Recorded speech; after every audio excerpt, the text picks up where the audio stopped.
अस्सलाम वालेकुम दोस्तों, ड्रामा सीरियल चंडीगढ़ में छा थींदो तव्हांखे सॼी अपडेट इन नंढड़ी वीडियो में ॾींदासीं। वीडियो खे आख़िर ताईं ॾिसंदा ऐं चैनल खे सब्सक्राइब लाज़मी कंदा जीअं असांजो बर वक़्तु अपडेट ॿारनि ते सभ खां पहिरियां पहुचंदी रहे ऐं तव्हां बि नवां अपडेट ॾिसंदा रहो। दोस्तों तव्हांजो टाइम वेस्ट कोन था करायूं, अचो त ही कहाणी मुकमिल ॿुधूं। दोस्तों तव्हांखे ख़बर आहे फिज़ा अगवा थी चुको आहे ऐं फिज़ा जो शायदि फ़ोन करे पंहिंजी मासी खे चवंदो त मूं फिज़ा जी सॼी जात पड़ताल लथी आहे ऐं तूं जल्दी करे उते पहुच ऐं फिज़ा जी मां शाहिद खे चवंदो तूं उते वेह, मां जल्दी अचां थो। ऐं इहे ॻाल्हि करण सां इहे ॻाल्हि नौरत ॿुधी वठंदो। नौरत चवंदो त छा थियो? फिज़ा जी मां नौरत खे चवंदो त फिज़ा अगवा थी चुको ऐं हा इहा सची ॻाल्हि आहे त फिज़ा अगवा थी चुको।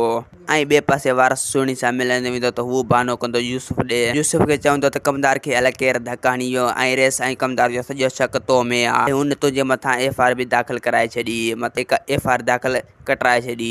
ऐं ॿिए पासे दोस्तो रेस इहा सोचींदो त मूंखे हर हाल में शादी करणी पवंदी ऐं सोजरे खां इहो संग ज़रूरी वठिबो जो हवेली ख़ाली लॻी पई आहे ऐं हवेली में का बि रौनक न आहे। ऐं ॿिए पासे दोस्तो कमदार इहा सोचींदो त मां हिकु अहिड़ो कमु कयां जो इन रेस जी शादी न थी सघे।